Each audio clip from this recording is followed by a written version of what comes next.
ਤਰ੍ਹਾਂ ਨਰਾਦਰ ਹੋਇਆ ਸ਼੍ਰੀ ਗੁਰੂ ਗ੍ਰੰਥ ਸਾਹਿਬ ਦਾ ਸਾਡੇ ਫਿਰ ਇਸ ਤੋਂ ਬਾਅਦ ਸਾਡੇ ਪੱਲੇ ਕੀ ਰਹਿ ਜਾਂਦਾ, ਕੁਝ ਵੀ ਨਹੀਂ ਰਹਿ ਜਾਂਦਾ। ਜਿੱਥੇ ਕਿਸੇ ਤਰ੍ਹਾਂ ਦਾ ਧੱਕਾ ਹੋਵੇ, ਜਿੱਥੇ ਸਾਡੇ ਇਸ਼ਟ ਦਾ ਨਰਾਦਰ ਹੋਵੇ, ਉੱਥੇ ਕਰਨਾ ਕੀ ਚਾਹੀਦਾ? ਸਾਨੂੰ ਤਾਂ ਇਕੱਠੇ ਹੋ ਕੇ ਆਵਾਜ਼ ਹੀ ਬੁਲੰਦ ਕਰਨੀ ਚਾਹੀਦੀ ਹੈ ਨਾ। ਨਹੀਂ ਆ ਉਹ ਨੈਸ਼ਨਲ ਪਾਰਟੀਆਂ, ਉਹਨਾਂ ਨੇ ਕਦੇ ਸਾਨੂੰ ਇਨਸਾਫ ਨਹੀਂ ਦਿੱਤਾ। ਤੁਸੀਂ ਆ ਘੱਲੂ ਘਾਰਾ ਹਫਤਾ ਸ਼ੁਰੂ ਹੋ ਗਿਆ, ਅਸੀਂ ਦੇਖਿਆ 84 ਚ ਕੀ ਕੁਝ ਵਾਪਰਿਆ, ਫਿਰ ਸਿੱਖ ਜੈਨੋਸਾਈਡ ਹੋਈ, ਸਾਨੂੰ ਕਦੇ ਇਨਸਾਫ ਨਹੀਂ ਦਿੱਤਾ, ਕਿਸੇ ਨੈਸ਼ਨਲ ਪਾਰਟੀ ਨੇ ਨਹੀਂ ਦਿੱਤਾ। 1 ਜੂਨ 2015 ਨੂੰ ਪਿੰਡ ਬੁਰਜ ਜਵਾਹਰ ਸਿੰਘ ਵਾਲਾ ਦੇ ਗੁਰਦੁਆਰਾ ਸਾਹਿਬ ਵਿੱਚੋਂ ਚੋਰੀ ਹੋਏ ਗੁਰੂ ਗ੍ਰੰਥ ਸਾਹਿਬ ਅਤੇ 12 ਅਕਤੂਬਰ ਨੂੰ ਬਰਗਾੜੀ ਵਿੱਚ ਗੁਰੂ ਗ੍ਰੰਥ ਸਾਹਿਬ ਦੀ ਹੋਈ ਬੇਅਦਬੀ ਮਾਮਲੇ ਵਿੱਚ ਅੱਜ 6 ਸਾਲ ਬੀਤ ਜਾਣ ਦੇ ਬਾਅਦ ਵੀ ਇਨਸਾਫ ਨਾ ਮਿਲਣ ਤੇ ਵੱਖ-ਵੱਖ ਸਿੱਖ ਜਥੇਬੰਦੀਆਂ ਵੱਲੋਂ ਬੁਰਜ ਜਵਾਹਰ ਸਿੰਘ ਵਾਲਾ ਅਤੇ ਬਰਗਾੜੀ ਵਿਖੇ ਅਰਦਾਸ ਕਰਕੇ ਪਸ਼ਚਾਤਾਪ ਦਿਵਸ ਮਨਾਇਆ ਗਿਆ, ਜਿਸ ਵਿੱਚ ਕਈ ਨਾਮੀ ਸਿੱਖ ਆਗੂਆਂ ਨੇ ਸ਼ਾਮਿਲ ਹੋ ਕੇ ਆਪਣੇ ਇਸ਼ਟ ਦੀ ਹੋਈ ਬੇਅਦਬੀ ਦਾ ਇਨਸਾਫ ਜਲਦ ਦਿੱਤੇ ਜਾਣ ਦੀ ਅਪੀਲ ਕੀਤੀ ਹੈ। ਇਸ ਮੌਕੇ ਦੀਪ ਸਿੱਧੂ, ਜੋ 26 ਜਨਵਰੀ ਦੀ ਕਿਸਾਨ ਪਰੇਡ ਤੋਂ ਬਾਅਦ ਲਾਲ ਕਿਲੇ ਤੇ ਕੇਸਰੀ ਝੰਡਾ ਲਹਿਰਾਉਣ ਨੂੰ ਲੈ ਕੇ ਚਰਚਾ ਵਿੱਚ ਆਏ ਸੀ, ਬਰਗਾੜੀ ਦੇ ਗੁਰਦੁਆਰਾ ਸਾਹਿਬ ਵਿਖੇ ਨਮਸਤਕ ਹੋਏ ਨੇ। ਹਾਂਜੀ, ਨਹੀਂ ਹੁਣ ਤੱਕ ਦੀ ਕਾਰਵਾਈ ਸਾਡੇ ਸਾਹਮਣੇ ਆ। ਜੇ ਕਾਰਵਾਈ 'ਚ ਅਸੀਂ ਸੰਤੁਸ਼ਟ ਹੁੰਦੇ ਜਾਂ ਸੰਗਤ ਨੂੰ ਇਨਸਾਫ ਮਿਲਿਆ ਹੁੰਦਾ, ਜੋ ਘਟਨਾਵਾਂ ਹੋਈਆਂ ਉਹਨਾਂ ਦਾ ਦੋਸ਼ੀਆਂ ਨੂੰ ਫੜ ਕੇ ਉਹਨਾਂ ਨੂੰ ਸਜ਼ਾ ਦਿੱਤੀ ਹੁੰਦੀ, ਤਾਂ ਫਿਰ ਇੰਨਾ ਆਓ ਭਾਰ ਹੁਣ ਨਹੀਂ ਹੋਣਾ ਸੀ। ਆਪਾਂ ਹਜੇ ਤੱਕ ਇਸ ਗੱਲ ਤੇ ਇਕੱਠੇ ਹੁੰਨੇ ਆ, ਆਵਾਜ਼ ਚੱਕਦੇ ਆ, ਉਹ ਇਸੇ ਖਾਤਰ ਵੀ ਇਹ ਜਿਹੜੀਆਂ ਉਸ ਵੇਲੇ ਜਿਹੜੇ ਵਰਤਾਰੇ ਵਾਪਰੇ ਸੀ, ਜਿਸ ਤਰ੍ਹਾਂ ਨਰਾਦਰ ਹੋਇਆ ਸ਼੍ਰੀ ਗੁਰੂ ਗ੍ਰੰਥ ਸਾਹਿਬ ਦਾ, ਸਾਡੇ ਫਿਰ ਇਸ ਤੋਂ ਬਾਅਦ ਸਾਡੇ ਪੱਲੇ ਕੀ ਰਹਿ ਜਾਂਦਾ? ਕੁਝ ਵੀ ਨਹੀਂ ਰਹਿ ਜਾਂਦਾ। ਨਹੀਂ, ਕਰਨਾ ਤਾਂ ਇਹੀ ਚਾਹੀਦਾ ਜੀ। ਜਿੱਥੇ ਵੀ ਕੋਈ ਜ਼ਬਰ ਤੇ ਜ਼ੁਲਮ ਹੋਵੇ, ਜਿੱਥੇ ਕਿਸੇ ਤਰ੍ਹਾਂ ਦਾ ਧੱਕਾ ਹੋਵੇ, ਜਿੱਥੇ ਸਾਡੇ ਇਸ਼ਟ ਦਾ ਨਰਾਦਰ ਹੋਵੇ, ਉੱਥੇ ਕਰਨਾ ਕੀ ਚਾਹੀਦਾ? ਸਾਨੂੰ ਤਾਂ ਇਕੱਠੇ ਹੋ ਕੇ ਆਵਾਜ਼ ਹੀ ਬੁਲੰਦ ਕਰਨੀ ਚਾਹੀਦੀ ਹੈ ਨਾ। ਇਨਸਾਫ ਸਾਨੂੰ ਮੰਗ ਕਰਨੀ ਚਾਹੀਦੀ ਹੈ ਜਾਂ ਇਨਸਾਫ ਲੈਣਾ ਚਾਹੀਦਾ? ਹਾਂਜੀ, ਨਹੀਂ ਦੇਖੋ, ਲੜਾਈ ਲੜਨ ਦੀ ਤਾਂ ਜਿੱਥੇ ਕਿਤੇ ਧੱਕਾ ਹੋਊਗਾ, ਜਿੱਥੇ ਕਿਤੇ ਹੁਣ ਜੇ ਇੱਕ ਗੱਲ ਕਰੀਏ, ਤੁਸੀਂ ਪਿੰਡਾਂ 'ਚ ਬੈਠੇ ਸਾਡੇ ਬੰਦਿਆਂ ਤੋਂ ਪੁੱਛੋ, ਜਦੋਂ ਕਿਤੇ ਸ਼੍ਰੀ ਗੁਰੂ ਗ੍ਰੰਥ ਸਾਹਿਬ ਦੇ ਨਰਾਦਰ ਦੀ ਕੋਈ ਖਬਰ ਆਉਂਦੀ ਆ, ਉਹ ਬੀਤਦੀ ਕੀ ਆ ਉਹਨਾਂ ਤੇ, ਤੁਸੀਂ ਇਹ ਪੁੱਛ ਕੇ ਤਾਂ ਦੇਖੋ। ਫਿਰ ਤੁਸੀਂ ਆਪ ਇਹਦਾ ਜਵਾਬ ਤੁਹਾਨੂੰ ਆਪਦੇ ਆਪ ਤੋਂ ਹੀ ਮਿਲ ਜੂਗਾ ਵੀ ਸ਼੍ਰੀ ਗੁਰੂ ਗ੍ਰੰਥ ਸਾਹਿਬ ਦੀ ਆਜ਼ਮਤ, ਉਹਨਾਂ ਦੀ ਸ਼ਾਨੋ ਸ਼ੌਕਤ ਤੇ ਕਿਸੇ ਤਰ੍ਹਾਂ ਦਾ ਕੋਈ ਵੀ ਸਵਾਲ ਉੱਠੂਗਾ ਤਾਂ ਮੈਨੂੰ ਲੱਗਦਾ ਉਹ ਇੱਕ ਮਨੁੱਖਤਾ ਦੀ ਗੱਲ ਆ, ਤਾਂ ਉੱਥੇ ਤਾਂ ਸਾਰੀ ਮਨੁੱਖਤਾ ਨੂੰ ਖੜੇ ਹੋ ਜਾਣਾ ਚਾਹੀਦਾ ਭਾਈ। ਨਹੀਂ, ਇਹ ਰਾਜਨੀਤਿਕ ਤਾਂ ਹੋ ਹੀ ਨਹੀਂ ਸਕਦਾ ਨਾ, ਇਹਦੇ ਤੇ ਰਾਜਨੀਤੀ ਕਿਵੇਂ ਕਰਾਂਗੇ ਅਸੀਂ? ਹਾਂ ਬਾਈ ਜੀ, ਫਿਰ ਜਿਹੜੇ ਕਰ ਗਏ ਉਹਨਾਂ ਨੇ ਬਹੁਤ ਵੱਡੀ ਗਲਤੀ ਕੀਤੀ ਆ।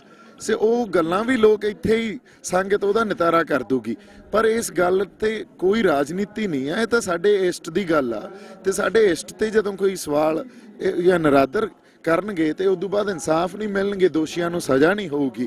ਜਦੋਂ ਤੱਕ ਉਹਨਾਂ ਨੂੰ ਸਜ਼ਾ ਨਹੀਂ ਹੋਊਗੀ, ਇਸ ਗੱਲ ਦੀ ਤੁਸੀਂ ਵੇਖੋ, ਆਪਾਂ ਜੁੜਦੇ ਹੀ ਰਹਾਂਗੇ, ਆਵਾਜ਼ ਵੀ ਬੁਲੰਦ ਕਰਦੇ ਰਹਾਂਗੇ ਤੇ ਇਹ ਗੱਲ ਲਗਾਤਾਰ ਸਾਹਮਣੇ ਲਿਆਉਂਦੇ ਰਹਾਂਗੇ ਵੀ ਅਸੀਂ ਹੁਣ ਇਹ ਗੱਲ ਬਰਦਾਸ਼ਤ ਨਹੀਂ ਕਰ ਸਕਦੇ। ਨਹੀਂ ਜੀ, ਪ੍ਰੋਗਰਾਮ ਤਾਂ ਸਾਰੇ ਆਪਾਂ ਤਾਂ ਪਹਿਲਾਂ ਹੀ ਕਹਿੰਦੇ ਆ ਵੀ ਸਾਰਿਆਂ ਨੂੰ ਇਕੱਠੇ ਹੋ ਜਾਣਾ ਚਾਹੀਦਾ। ਜੋ ਸਾਡੇ ਮਸਲੇ ਆ, ਉਹਨਾਂ ਮਸਲਿਆਂ ਤੇ ਮਿਲ ਕੇ ਸਿਰ ਜੋੜ ਕੇ ਬੈਠੀਏ ਤੇ ਇੱਕ ਇਕੱਠੀ ਆਵਾਜ਼ ਬੁਲੰਦ ਕਰੀਏ, ਬਹੁਤ ਜ਼ਰੂਰੀ ਆ ਸਾਡੇ ਲਈ। ਹਾਂਜੀ, ਬਿਲਕੁਲ ਜੀ, ਗੁਰੂ ਗ੍ਰੰਥ ਸਾਹਿਬ ਦਾ ਸਾਥ ਤਾਂ ਸਾਰਿਆਂ ਦਾ ਹੀ ਹੋਊਗਾ ਨਾ ਆਪਣਾ। ਤੁਸੀਂ ਇਹ ਵੇਖੋ, ਸੋ ਜਦੋਂ ਕਦੇ ਸਾਡੇ ਤੇ ਇਹ ਜਿਹੜੀ ਗੱਲ ਆ ਨਾ, ਆਪਾਂ ਸ਼੍ਰੀ ਗੁਰੂ ਗ੍ਰੰਥ ਸਾਹਿਬ ਨੂੰ ਜੇ ਆਪਾਂ ਸਮਝੀਏ, ਉਹ ਤਾਂ ਬ੍ਰਹਮੰਡ ਦੀ ਗੱਲ ਕਰਦੇ ਆ। ਜਿਹੜੇ ਨੇ ਇਨਸਾਨ ਨੇ ਇਹ ਫਲਸਫਾ ਸਮਝਿਆ, ਉਹ ਹਰ ਇਨਸਾਨ ਕਹੂਗਾ ਵੀ ਮੈਂ ਵੀ ਜਾ ਕੇ ਇਸ ਮਸਲੇ ਤੇ ਸਾਥ ਦੇਣਾ ਤੇ ਆਪਦੀ ਆਵਾਜ਼ ਬੁਲੰਦ ਕਰਨੀ ਆ। ਸੋ ਗੱਲ ਬਾਲੀ ਵੱਡੀ ਆ। ਜੇ ਅਸੀਂ ਆਪਦੇ ਇਸ਼ਟ ਦਾ ਵੀ ਹੁਣ ਅਸੀਂ ਰਾਖੀ ਨਹੀਂ ਕਰ ਸਕਦੇ ਜਾਂ ਆਪਦੇ ਇਸ਼ਟ ਲਈ ਅਸੀਂ ਆਪਦੀ ਆਵਾਜ਼ ਨਹੀਂ ਬੁਲੰਦ ਕਰ ਸਕਦੇ ਹਨਾ, ਫੇਰ ਤਾਂ ਮੈਨੂੰ ਲੱਗਦਾ ਸਾਨੂੰ ਆਪਦੇ ਆਪ ਤੇ ਸਵਾਲ ਚੱਕਣੇ ਪੈਣੇ ਆ। ਸੋ ਇਸ ਕਰਕੇ ਜਿੱਥੇ ਕਿਤੇ, ਜਿਵੇਂ ਬਾਈ ਨੇ ਕਿਹਾ, ਜਿੱਥੇ ਕਿਤੇ ਕੋਈ ਸਮਾਗਮ ਹੋਣ, ਸਾਰੇ ਜਿਹੜੇ ਮੋਢੀ ਬੰਦੇ ਆ ਉਹਨਾਂ ਨੂੰ ਸਿਰ ਜੋੜ ਕੇ ਬੈਠਣਾ ਵੀ ਚਾਹੀਦਾ ਤੇ ਇੱਕ ਇਕੱਠੀ ਕਾਲ ਵੀ ਦੇਣੀ ਚਾਹੀਦੀ ਹੈ ਜੀ।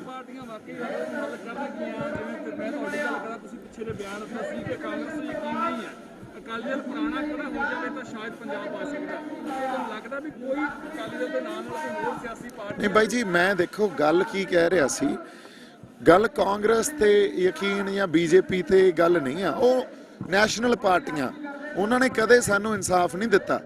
ਤੁਸੀਂ ਆ ਘੱਲੂ ਘਾਰਾ ਹਫਤਾ ਸ਼ੁਰੂ ਹੋ ਗਿਆ, ਅਸੀਂ ਦੇਖਿਆ 84 ਚ ਕੀ ਕੁਝ ਵਾਪਰਿਆ, ਫਿਰ ਸਿੱਖ ਜੈਨੋਸਾਈਡ ਹੋਈ, ਸਾਨੂੰ ਕਦੇ ਇਨਸਾਫ ਨਹੀਂ ਦਿੱਤਾ, ਕਿਸੇ ਨੈਸ਼ਨਲ ਪਾਰਟੀ ਨੇ ਨਹੀਂ ਦਿੱਤਾ। ਉਹਦਾ ਕੂਣੀ ਤੇ ਗੁੜ ਲਾ ਦਿੰਦੇ ਆ।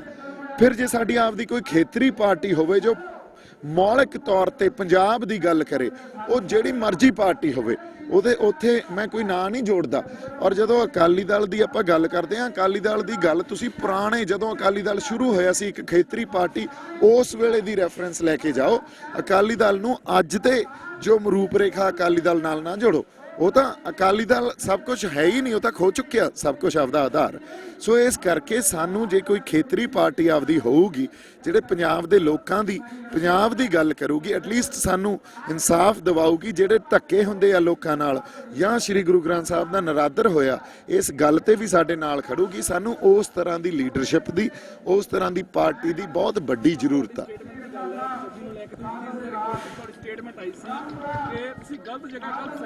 ਨਹੀਂ ਜੀ ਭਾਈ, ਉਹ ਗੱਲ ਹਾਂਜੀ ਹਾਂਜੀ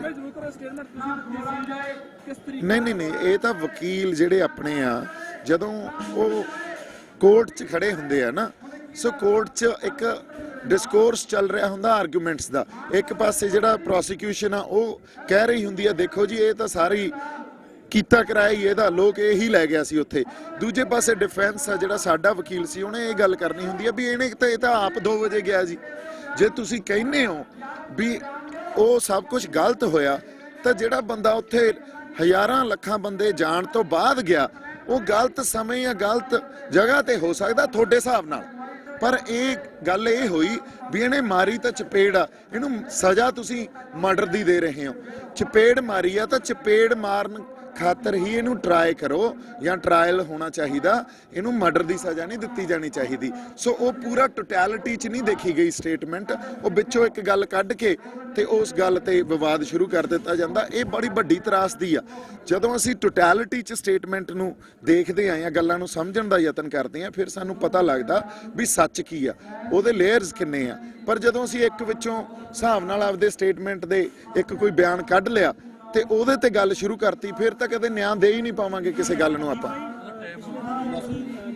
ਅਰਦਾਸ ਚ ਸ਼ਾਮਲ ਹੋਣਾ, ਰਣਜੀਤ ਸਿੰਘ ਅਰਦਾਸ ਹੋ ਰਹੀ ਆ ਕਿਹਾ ਸੀ ਕਿ ਉਹ ਗਲਤ ਤਰੀਕੇ ਨਾਲ ਪ੍ਰਚਾਰ ਕਰ ਰਹੇ ਜਾਂ ਵਿਗਿਆਨਕ ਤੌਰ ਦੇ ਨਾਲ ਕਰ ਰਹੇ ਆ, ਜਿਹੜਾ ਕਿ ਲੱਗਦਾ ਹੈ ਕਿ ਲੋਕਾਂ ਤੱਕ ਠੀਕ ਗੱਲ ਕਨਵੇ ਨਹੀਂ ਕਰ ਪਾਉਂਦੇ। ਪਰ ਉਹ ਕਹਿੰਦੇ ਕਿ ਦੀਪ ਸਿੱਧੂ ਵਰਗੇ ਉਹ ਲੋਕ ਨੇ ਜਿਹੜੇ ਤੁਹਾਡੇ ਮਨ ਦੇ ਵਿੱਚ ਈਰਖਾ ਭਰਦੇ ਆ। ਉਹ ਮੈਨੂੰ ਤੁਸੀਂ ਬਿਆਨ ਸੁਣਿਆ ਹੋਊਗਾ? ਨਹੀਂ ਸੁਣਿਆ ਨਹੀਂ ਜੀ, ਨਹੀਂ ਸੁਣਿਆ ਨਹੀਂ ਜੀ। ਹਾਂਜੀ, ਕਿ ਦੀਪ ਸਿੱਧੂ ਵਰਗੇ ਇਹ ਲੋਕ ਸਿਰਫ ਅੱਗ ਲਾ ਸਕਦੇ ਆ, ਇਹ ਨਾ ਪੰਥ ਨੂੰ ਕਦੇ ਜੋੜਨ ਆਏ ਸੀ ਤੇ ਨਾ ਜੋੜ ਸਕਦੇ। ਠੀਕ ਹੈ ਭਾਈ, ਮੈਂ ਤਾਂ ਉਹਨਾਂ ਨੂੰ ਹਮੇਸ਼ਾ ਇਹੀ ਬੇਨਤੀ ਕਰਦਾ ਰਿਹਾ ਵੀ ਜੋ ਕੋਈ ਵਿਵਾਦ ਆ, ਉਹ ਪਹਿਲਾਂ ਅਕਾਲ ਤਖਤ ਸਾਹਿਬ ਤੇ ਉਹਨਾਂ ਨੂੰ ਜਦੋਂ ਵੀ ਕਿਤੇ ਨਿਯੋਤਾ ਆਇਆ ਜਾਂ ਜਥੇਦਾਰ ਸਾਹਿਬ ਦੇ ਨਾਲ ਬੈਠਣ ਦੀ ਗੱਲ ਆਈ ਆ, ਉਹ ਪੰਥ ਦੇ ਜਿਹੜੇ ਬੰਦੇ ਆ ਜਾਂ ਸਿੱਖ ਸ਼ਖਸੀਅਤਾਂ, ਮੈਂ ਤਾਂ ਉਹਦਾ ਲਾਇਕ ਬੰਦਾ ਹੈ ਹੀ ਨਹੀਂ, ਹਨਾ। ਜਿਹੜੀਆਂ ਸ਼ਖਸੀਅਤਾਂ, ਜਿਹੜੇ ਸਾਡੇ ਸਿੱਖ ਚਿੰਤਕ ਲੋਕ ਆ ਜਾਂ ਸਾਡੇ ਸਿੰਘ ਸਾਹਿਬਾਨ ਆ, ਉਹਨਾਂ ਦੇ ਨਾਲ ਜਾ ਕੇ ਬਹਿ ਕੇ ਗੱਲਾਂ ਨੂੰ ਆਪਦੀਆਂ ਨੂੰ ਸੁਲਝਾਉਣ। ਇਹ ਪਹਿਲਾਂ ਵੀ ਮੈਂ ਬੇਨਤੀ ਕਰਦਾ ਰਿਹਾ। ਦੂਜੀ ਗੱਲ, ਸਾਡੇ ਸਿੱਖ ਪ੍ਰਚਾਰਕ ਆ ਭਾਈ ਰਣਜੀਤ ਸਿੰਘ, ਹਨਾ, ਉਹਨਾਂ ਨੇ ਜਿਸ ਤਰ੍ਹਾਂ ਦਾ ਗਿਆਨ ਨੂੰ ਲੈ ਕੇ ਤੇ ਗੁਰੂ ਨੂੰ ਲੈ ਕੇ ਤੇ ਸਿਰਫ ਇਹ ਕਹਿ ਲਓ ਵੀ ਗ੍ਰੰਥ ਨੂੰ ਇੱਕ ਜ਼ਰੀਏ ਦੇ ਤੌਰ ਤੇ ਬਿਆਨ ਦਿੱਤਾ, ਉਹਨੇ ਕਦੇ ਦਿਲ ਦੁਖਾ ਸਕਦੀ ਆ ਉਹ ਗੱਲ। ਉਹ ਤੇ ਬਹੁਤ ਸਾਡੇ ਲੋਕਾਂ ਦੇ ਦਿਲ ਦੁਖਾਏ ਆ। ਸੋ ਮੇਰਾ ਬਿਆਨ ਸਿਰਫ ਉਸੇ ਨੂੰ ਲੈ ਕੇ ਸੀ ਵੀ ਜੇ ਅਸੀਂ ਸ੍ਰੀ ਗੁਰੂ ਗ੍ਰੰਥ ਸਾਹਿਬ ਨੂੰ ਅੱਜ ਜ਼ਰੀਏ ਦੇ ਤੌਰ ਤੇ ਹੀ ਪੇਸ਼ ਕਰਨ ਲੱਗੇ ਤਾਂ ਅਸੀਂ ਆਪ ਹੀ ਮਾਤ ਖਾ ਜਾਾਂਗੇ। ਤੇ ਸਾਡੇ ਜਿਹੜੇ ਸਿੱਖ ਪ੍ਰਚਾਰਕ ਆ, ਜਿਨ੍ਹਾਂ ਨੂੰ ਅਸੀਂ ਸੁਣਦੇ ਆ, ਜੇ ਉਹੀ ਇਹ ਗੱਲ ਕਹਿਣ ਲੱਗੇ ਤਾਂ ਫਿਰ ਗੱਲ ਕਿਤੇ ਨਾ ਕਿਤੇ ਬੜੀ ਸੀਰੀਅਸ ਆ। ਤੇ ਇਸ ਗੱਲ ਨੂੰ ਸਾਨੂੰ ਸਮਝਣਾ ਚਾਹੀਦਾ। ਤੇ ਮੇਰਾ ਉਸ ਕੰਟੈਕਸਟ 'ਚ ਬਿਆਨ ਸੀ। ਮੇਰੀ ਕੋਈ ਨਿੱਜੀ ਦੁਸ਼ਮਣੀ ਨਹੀਂ ਆ ਉਹਨਾਂ ਨਾਲ, ਜਾਂ ਮੈਂ ਕਿਸੇ ਤਰ੍ਹਾਂ ਉਹਨਾਂ ਦਾ ਨਰਾਦਰ ਨਹੀਂ ਕਰਦਾ। ਨਿੱਜੀ ਤੌਰ ਤੇ ਮੇਰਾ ਕੋਈ ਉਹਨਾਂ ਨਾਲ ਕੋਈ ਵੈਰ ਵਿਰੋਧ ਨਹੀਂ ਆ, ਹਨਾ। ਇੱਕ ਸਿਧਾਂਤਕ ਗੱਲ ਸੀ ਜਿਹੜੀ ਮੈਂ ਅੱਗੇ ਰੱਖੀ। ਸੋ ਇਸ ਗੱਲ ਤੇ ਕਿਸੇ ਨੂੰ ਵੰਡਣਾ ਜਾਂ ਆਪਾਂ ਈਰਖਾ, ਕੋਈ ਨਹੀਂ ਬਾਈ ਜੀ। ਉਹ ਹੁਣ ਉਹਨਾਂ ਨਾਲ ਮੈਂ ਬਹਿਸ ਤਾਂ ਸਕਦਾ ਨਹੀਂ, ਉਹਨਾਂ ਨੂੰ ਮੇਰੇ ਤੋਂ ਜ਼ਿਆਦਾ ਪਤਾ ਬਾਈ ਜੀ। ਉਹਨਾਂ ਨੂੰ ਸਾਡੇ ਆਪਣੇ ਸਿੱਖ ਧਰਮ ਬਾਰੇ, ਪੰਥ ਬਾਰੇ ਜ਼ਿਆਦਾ ਪਤਾ ਹੋਣਾ ਚਾਹੀਦਾ। ਇੱਕ ਸਿੱਖ ਪ੍ਰਚਾਰਕ ਆ ਉਹ। ਹਾਂਜੀ, ਇੱਕ ਪਾਸੇ ਉਹ ਬੱਬੂ ਮਾਨ ਦੇ ਕੁਝ ਸ਼ਬਦਾਂ ਨਹੀਂ ਬਾਈ, ਇਹ ਗੱਲਾਂ ਕਲੀਅਰ ਹੋ ਚੁੱਕੀਆਂ ਬਾਈ ਜੀ। ਨਹੀਂ, ਇਹ ਗੱਲਾਂ ਕਲੀਅਰ ਹੋ ਚੁੱਕੀਆਂ। ਸਿਰਫ ਇੱਕ ਸਿਧਾਂਤਕ ਮਸਲੇ ਆ, ਆਪਣੇ ਨਿੱਜੀ ਕਿਸੇ ਨਾਲ ਵੈਰ ਵਿਰੋਧ ਹੈਗੇ। ਮੈਂ ਬੱਬੂ ਮਾਨ ਦੀ ਵੀ ਇੱਜ਼ਤ ਬਹੁਤ ਕਰਦਾ, ਤੇ ਇਹ ਤਾਂ ਸਿਧਾਂਤਕ ਗੱਲ ਆ। ਕਿਸ ਮਸਲੇ ਤੇ ਆਪਾਂ ਗੱਲ ਕਰਾਂਗੇ? ਆਪਾਂ ਪੰਜਾਬ ਦੇ ਤੇ ਆਪਦੇ ਕੌਮ ਦੇ ਮਸਲੇ ਤੇ ਜਾਂ ਪੰਜਾਬ ਦੇ ਲੋਕਾਂ ਦੀ ਹੱਕ ਹਕੂਕ ਦੀ ਗੱਲ ਕਰਾਂਗੇ, ਹੋਰ ਕੋਈ ਆਪਣੀ ਗੱਲ ਨਹੀਂ ਆ ਬਾਈ। Thank you. ਤਾਂ ਬਿਲਕੁਲ ਤਾਂ ਦੀਪ ਸਿੱਧੂ ਇੱਥੇ